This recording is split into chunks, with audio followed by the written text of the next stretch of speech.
ಸರ್ಕಾರಿ ಮತ್ತು ಅನುದಾನಿತ ಶಾಲೆಗಳಲ್ಲಿ ಬದಲಾವಣೆಯ ಪ್ರಯೋಗ. ಶಾಲಾ ವಿದ್ಯಾರ್ಥಿಗಳಿಗೆ ಇನ್ನು ಮುಂದೆ ಶೂ ಸಾಕ್ಸ್ ಸಿಗಲ್ವಾ? ಇನ್ನು ಮುಂದೆ ಶೂ ನೀಡೋ ಬದಲು ಚಪ್ಪಲಿ ಕೊಡೋಕೆ ಇಲಾಖೆ ಮುಂದಾಗ್ತಾ ಇದೆಯಂತೆ. ಪ್ರತಿ ವರ್ಷ ಮಕ್ಕಳಿಗೆ ಶೂ ಸಾಕ್ಸ್ ಅನ್ನ ಕೊಡ್ತಾ ಇದ್ರು, ಅದು ಜಾರಿಯಲ್ಲಿತ್ತು ಈ ರೀತಿಯಾಗಿ ವಿತರಣೆ ಮಾಡೋದು. ಆದ್ರೆ ಈ ಸಲ ಮಹತ್ವದ ಬದಲಾವಣೆಯಾಗೋ ಸಾಧ್ಯತೆ ಇದೆ ಅಂತ ಇದ್ದಾರೆ. ಕಾರಣ ಹವಾಮಾನ ವೈಪರೀತ್ಯ ಹಾಗೂ ವಿದ್ಯಾರ್ಥಿಗಳ ಆರೋಗ್ಯದ ದೃಷ್ಟಿ ಹಿನ್ನೆಲೆ ಕೆಲವು ಜಿಲ್ಲೆಗಳಲ್ಲಿ ಶೂ ಬದಲಿಗೆ ಚಪ್ಪಲಿ ಕೊಡೋಕೆ ಶಿಕ್ಷಣ ಇಲಾಖೆ ಚಿಂತನೆ ಮಾಡ್ತಾ ಇದೆಯಂತೆ. ಬಟ್ ಸಾಮಾನ್ಯ ಚಪ್ಪಲಿಯನ್ನ ಯೂನಿಫಾರ್ಮ್ಗಳಿಗೆ ಹಾಕಲ್ಲ ಯಾವುದೇ ಸ್ಕೂಲ್ ಆಗಲಿ. ಒಂದು ಶೂಸ್ ಮತ್ತೆ ಸಾಕ್ಸ್ ಅಂತ ಕೊಟ್ರೆ ಡೀಸೆಂಟ್ ಡಿಸಿಪ್ಲಿನ್ ಮೇಂಟೈನ್ ಮಾಡ್ದಂಗೆ ಆಗುತ್ತೆ ಅಂತ. ಬಟ್ ಇವರು ಹವಾಮಾನ ವೈಪರೀತ್ಯ ಮತ್ತು ವಿದ್ಯಾರ್ಥಿಗಳ ಆರೋಗ್ಯದ ಹಿನ್ನೆಲೆ ಅಂತ ಇದ್ದಾರೆ. ಅಂದ್ರೆ ಈಗೇನು ಮುಂಬರ್ತಾ ಬರ್ತಾ ಬೇಸಿಗೆ ಬರುತ್ತೆ, ಮಕ್ಕಳಿಗೆ ಕಿರಿಕಿರಿ ಆಗುತ್ತೆ ಅಂತನಾ? ಹೆಂಗೆ ಹವಾಮಾನ ವೈಪರೀತ್ಯದಿಂದ ನಾವು ಶೂ ಕೊಡಲ್ಲ ಚಪ್ಪಲಿ ಕೊಡ್ತೀವಿ ಅಂದ್ರೆ? ಓಕೆ, ಗೊತ್ತಾಗ್ತಾ ಇಲ್ಲಪ್ಪ. ನೋಡ್ತಾ ಹೋಗೋಣ ಬನ್ನಿ. ಮಳೆಗಾಲ ಮತ್ತು ಬೇಸಿಗೆ ಕಾಲದಲ್ಲಿ ದೀರ್ಘಕಾಲ ಶೂ ಹಾಕೋದ್ರಿಂದ ಸಮಸ್ಯೆ ಆಗ್ತಾ ಇದೆಯಂತೆ. ವಿದ್ಯಾರ್ಥಿಗಳಿಗೆ ಹಲವು ಸಮಸ್ಯೆ ಎದುರಾಗ್ತಾ ಇದೆ ಅಂತ ದೂರುಗಳು ಹೋಗ್ತಾ ಇದೆ. ಈ ಹಿನ್ನೆಲೆ ಪ್ರಾದೇಶಿಕ ಹವಾಮಾನಕ್ಕೆ ತಕ್ಕಂಗೆ ಪಾದರಕ್ಷೆಯನ್ನ ಒದಗಿಸೋಕೆ ಇಲಾಖೆ ತಯಾರಿ ಮಾಡ್ತಾ ಇದೆಯಂತೆ. ಓಕೆ. ಚಪ್ಪಲಿ ಕೊಡುವ ಸಲುವಾಗಿ ಜಿಲ್ಲಾವರು ಮಾಹಿತಿ ಸಂಗ್ರಹಕ್ಕೆ ಸೂಚನೆ ಕೊಡ್ತಾ ಇದ್ದಾರೆ. 1ನೇ ಕ್ಲಾಸ್ನಿಂದ 10ನೇ ಕ್ಲಾಸ್ವರೆಗೆ ಮಕ್ಕಳಿಗೆ ಈ ಶೂ ಭಾಗ್ಯ ಕೊಡ್ತಾ ಇದ್ರು. ಈ ಬ್ಯಾಗು ಪುಸ್ತಕದ ಜೊತೆಗೆ ಶೂ ಕೊಡೋರು. ನೋಡಿ, ಇಂಥ ಯೂನಿಫಾರ್ಮ್ಗಳಿದ್ದಾಗ ಒಂದು ಬ್ಲ್ಯಾಕ್ ಕಲರ್ ಶೂಸು, ಒಂದು ಬ್ಲೂ ಕಲರ್ ಸಾಕ್ಸ್ ಕೊಡೋರು. ಭಾರಿ ಚೆನ್ನಾಗಿ ಕಾಣಿಸ್ತಾ ಇತ್ತು, ಅಚ್ಚುಕಟ್ಟಾಗಿ ಯೂನಿಫಾರ್ಮ್ ಡಿಸಿಪ್ಲಿನ್ ಆಗಿ ಕಾಣಿಸ್ತಾ ಇತ್ತು. ಈಗ ಚಪ್ಪಲಿ ಕೊಡ್ತೀವಿ ಅಂತ ಇದ್ದಾರೆ. ಅದು ಹೆಂಗೆ ಒಂದೊಂದು ಮಕ್ಕಳು ಸೈಜಿಗೂ ಹೆಂಗೆ ಅಡ್ಜಸ್ಟ್ ಮಾಡ್ತೀರಿ ಮತ್ತು ಗೊತ್ತಿಲ್ಲಪ್ಪ, ಇದಕ್ಕೆ ಹೆಂಗೆ ಮೇಂಟೈನ್ ಮಾಡ್ತಾರೆ ಇದು ನನಗೆ ಗೊತ್ತಾಗ್ತಾ ಇಲ್ಲ. 2025-26ನೇ ಸಾಲಿನ ಶೂ ಮತ್ತು ಸಾಕ್ಸ್ ನೀಡಿಕೆಗೆ 111.8 ಕೋಟಿ ಮೀಸಲಿಡ್ತಾ ಇದ್ರು. ರಾಜ್ಯದ ಸುಮಾರು 40.68 ಲಕ್ಷ ಮಕ್ಕಳಿಗೆ, ಅಂದ್ರೆ ಹತ್ತಿರ 40 ಲಕ್ಷಕ್ಕಿಂತಲೂ ಹೆಚ್ಚಿನ ಮಕ್ಕಳಿಗೆ ಇದನ್ನ ಕೊಡ್ತಾ ಇದ್ರು. ಒಂದು ಜೊತೆ ಶೂ, 2 ಜೊತೆ ಸಾಕ್ಸ್ ಕೊಡೋಕೆ 111.8 ಕೋಟಿ ಹಣ ಖರ್ಚಾಗ್ತಾ ಇತ್ತು. ವಿದ್ಯಾ ವಿಕಾಸ ಕಾರ್ಯಕ್ರಮದಡಿ ಕೊಡೋಕೆ ರಾಜ್ಯ ಸರ್ಕಾರ ಮುಂದಾಗಿತ್ತು. ಈಗ ಆಯ್ತು ಬಿಡ್ರಿ, ಶೂ ಸಾಕ್ಸಿಗೆ ಎಷ್ಟು ದುಡ್ಡು ಖರ್ಚಾಗ್ತಿತ್ತು, ಚಪ್ಪಲಿಗೆ ಎಷ್ಟಾಗುತ್ತೆ ಹೇಳಿ? ಚಪ್ಪಲಿಲಿ ಏನಾದ್ರು ದುಡ್ಡು ಗಿಡ್ ತಿನ್ನಕ್ಕೆ ಹೋಗ್ತಾ ಇದ್ರೆ ಅದ್ರಲ್ಲಿ ಇನ್ನೂ ಜಾಸ್ತಿ ಆಗುತ್ತೆ ಅಂತ. ಶೂ ಸಾಕ್ಸ್ ಬದಲು ಚಪ್ಪಲಿ ಕೊಡೋದ್ರಿಂದ ಸರ್ಕಾರದ ಬೊಕ್ಕಸಕ್ಕೆ ಭಾರಿ ಉಳಿಕೆ ಆಗುತ್ತೆ ಅಂತೆ. ಓಕೆ, ಹಂಗಾರೆ ಪರವಾಗಿಲ್ಲ. ಶೂ ಸಾಕ್ಸ್ ಕೊಡೋದ್ರಿಂದ 111.8 ಕೋಟಿ ಖರ್ಚಾದ್ರೆ, ಚಪ್ಪಲಿ ನೀಡೋದ್ರಿಂದ 50ರಿಂದ 60 ಕೋಟಿ ಖರ್ಚಾಗುತ್ತೆ. ಯೋಜನೆಯ ಯಾವ ಜಿಲ್ಲೆಗಳಲ್ಲಿ ಚಪ್ಪಲಿಗೆ ಹೆಚ್ಚಿನ ಬೇಡಿಕೆ ಇದೆ ಅದ್ರ ಬಗ್ಗೆ ಮಾಹಿತಿ ಕಲೆ ಹಾಕೋಕೆ ಶಿಕ್ಷಣ ಇಲಾಖೆ ಮುಂದಾಗ್ತಾ ಇದೆ. ಉಪನಿರ್ದೇಶಕರಿಗೆ ಸೂಚನೆಯನ್ನ ಕೊಡ್ತಾರೆ. ವಿಶೇಷವಾಗಿ ಉರ್ದು ಮತ್ತು ಇತರ ಅಲ್ಪಸಂಖ್ಯಾತ ಭಾಷಾ ಶಾಲೆಗಳ ನಿರ್ದೇಶನಾಲಯ ಈ ಬಗ್ಗೆ ವರದಿ ಕೊಡಬೇಕು ಅಂತ.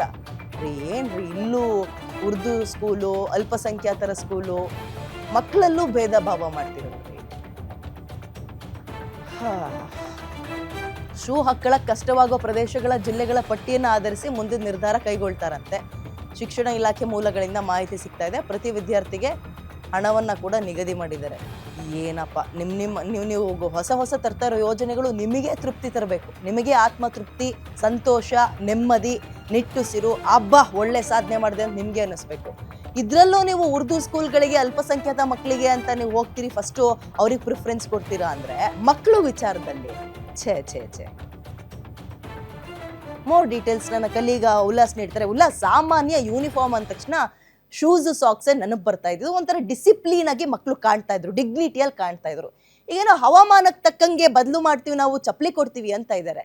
ಓಕೆ, ಇದಕ್ಕೆ ಎಷ್ಟು ಖರ್ಚಾಗುತ್ತೆ, ಅಥವಾ ಶೂ ಕೊಡೋಕ್ಕೂ ಸರ್ಕಾರದಲ್ಲಿ ಹಣ ಇಲ್ವಾ, ಅದಕ್ಕೋಸ್ಕರ ಈ ರೀತಿಯಾಗಿ ತಮ್ಮ ನಿರ್ಧಾರವನ್ನೇ ಮಾರ್ಪಾಡು ಮಾಡ್ತಾ ಇದಾರೆ ಮಕ್ಕಳು ಹೆಸರು ಹೇಳ್ಕೊಂಡು? ಒಂದು. ಎರಡನೇದು, ಇಲ್ಲೂ ಕೂಡ ಉರ್ದು ಸ್ಕೂಲು, ಅಲ್ಪಸಂಖ್ಯಾತರ ಸ್ಕೂಲು ಮೊದಲ ಆದ್ಯತೆ ಅಂದ್ರೆ ಹೆಂಗಿದು ಉಲ್ಲಾಸ್? ಇದು ವಿದ್ಯಾ, ಇದೇ ಒಂದು ಪ್ರಶ್ನೆಯನ್ನ ಪೋಷಕರು ಮಾಡ್ತಿದ್ದಾರೆ. ಯಾಕಂತಂದ್ರೆ ಗ್ಯಾರಂಟಿಗಳನ್ನ ಕೊಟ್ಟು ಅಧಿಕಾರಕ್ಕೆ ಬಂದಂತಹ ರಾಜ್ಯ ಸರ್ಕಾರ ಒಂದರ ನಂತರ ಒಂದು ದರವನ್ನ ಹೆಚ್ಚಳ ಮಾಡುವಂತ ಕೆಲಸ ಮಾಡ್ತಿದೆ. ಅದರಲ್ಲೂ ಪ್ರಮುಖವಾಗಿ ನೀವು ಗ್ಯಾರಂಟಿಗಳ ಬೇಡ, ಶಿಕ್ಷಣ ಮತ್ತೆ ಎಜುಕೇಶನ್ಗೆ ನಮಗೆ ಹೆಚ್ಚಿನ ಆದ್ಯತೆ ಕೊಡಿ ಅನ್ನುವಂತ ಒಂದು ಕೂಗು ರಾಜ್ಯದಲ್ಲಿ ಕೇಳಿ ಬರ್ತಾ ಇರುವಂತಹ ಬೆನ್ನಲ್ಲೇನೆ ಕಳೆದ ಹಲವು ವರ್ಷಗಳಿಂದ 1ನೇ ತರಗತಿಯಿಂದ 10ನೇ ತರಗತಿವರೆಗಿನ ಮಕ್ಕಳಿಗೆ, ಸರ್ಕಾರಿ ಶಾಲೆಯಲ್ಲಿ ಓದ್ತಾ ಇರುವಂತಹ ಮಕ್ಕಳಿಗೆ ಶೂ ಮತ್ತೆ ಸಾಕ್ಸ್ ಅನ್ನ ಕೊಡುವಂತ ಕೆಲಸ ರಾಜ್ಯ ಶಿಕ್ಷಣ ಇಲಾಖೆ ಮಾಡ್ತಾ ಇತ್ತು. ಇದಕ್ಕಾಗಿ ಸದ್ಯ ಈಗ 2025 ಮತ್ತು 26ನೇ ಸಾಲಿನಲ್ಲಿ ಇಡೀ ರಾಜ್ಯಾದ್ಯಂತ 1ರಿಂದ 10ನೇ ತರಗತಿವರೆಗಿನ ಸುಮಾರು 40 ಲಕ್ಷ ವಿದ್ಯಾರ್ಥಿಗಳು ವಿದ್ಯಾಭ್ಯಾಸವನ್ನ ಮಾಡ್ತಿದ್ದಾರೆ. ಸೊ ಇವರಿಗೆ ಒಂದು ಜೊತೆ ಶೂ ಮತ್ತೆ 2 ಜೊತೆ ಸಾಕ್ಸ್ ಅನ್ನ ಕೊಡಬೇಕು ಅಂತ ಹೇಳಿ ಆರ್ಥಿಕ ಇಲಾಖೆಯಿಂದ ಸುಮಾರು 111 ಕೋಟಿ ಅನುದಾನ ಈಗಾಗಲೇ ಮೀಸಲಿಡಲಾಗಿದೆ. ಆದ್ರೂ ಕೂಡ ಬಹುತೇಕ ಈಗಾಗಲೇ ಶೈಕ್ಷಣಿಕ ವರ್ಷ ಮುಗಿತಾ ಬಂತು. ಹೀಗಿದ್ರು ಬಹುತೇಕ ಶಾಲಾ ವಿದ್ಯಾರ್ಥಿಗಳಿಗೆ ಶೂ ಮತ್ತೆ ಸಾಕ್ಸ್ ಇದುವರೆಗೂ ಕೂಡ ಲಭ್ಯ ಆಗಿಲ್ಲ. ಇದ್ರ ಬೆನ್ನಲ್ಲೇನೆ ಈಗ ಮುಂಬರುವಂತಹ ಶೈಕ್ಷಣಿಕ ವರ್ಷದಿಂದ ಶೂ ಮತ್ತೆ ಸಾಕ್ಸ್ ನ ಬದಲಾಗಿ ನಾವು ಸ್ಲಿಪ್ಪರ್ ಅನ್ನ ಕೊಟ್ರೆ ಸೂಕ್ತ ಅನ್ನುವಂತ ಒಂದು ಅಭಿಪ್ರಾಯ ಯಾರೋ ಶಿಕ್ಷಣ ಇಲಾಖೆ ಅಧಿಕಾರಿಗಳಿಗೆ ತುಂಬಿದ್ದಾರೆ. ಹೀಗಾಗಿನೇ ಈ ರೀತಿಯಾದಂತಹ ಒಂದು ಚಿಂತನೆಯನ್ನ ಮಾಡಬೇಕು ಅಂತೇಳಿ ಸಂಬಂಧಪಟ್ಟಂತಹ ಅಧಿಕಾರಿಗಳಿಗೆ ಸೂಚನೆ ಹೋಗಿರುವಂತದ್ದು. ಅಂದ್ರೆ ಹವಾಮಾನಕ್ಕೆ ತಕ್ಕಂತೆ ನಾವು ಈಗಾಗಲೇ ಮಳೆಗಾಲದಲ್ಲಿ ಶೂ ಮತ್ತೆ ಸಾಕ್ಸ್ ಅನ್ನ ಹಾಕದಂತ ಸಂದರ್ಭದಲ್ಲಿ ಮಕ್ಕಳ ಕಾಲಿಗೆ ಒಂದಷ್ಟು ಸಮಸ್ಯೆಗಳಾಗತ್ತೆ. ಯಾಕೆಂದ್ರೆ ಶಾಲೆಯಲ್ಲಿ ಶೂ ಅನ್ನ ಬಿಚ್ಚಿಡ್ಲಿಕ್ಕೆ ಆಗೋದಿಲ್ಲ.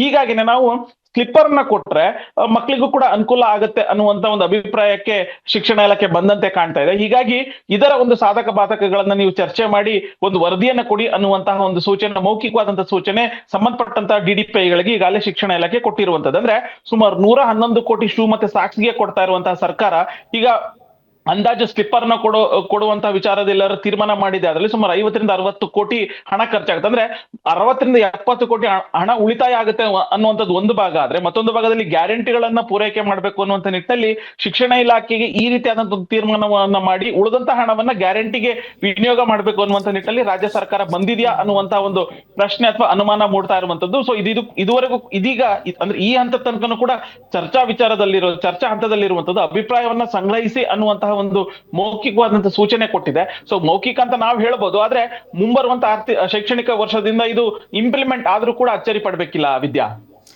S, thank you Ullas ಡೀಟೇಲ್ಸ್ಗೆ.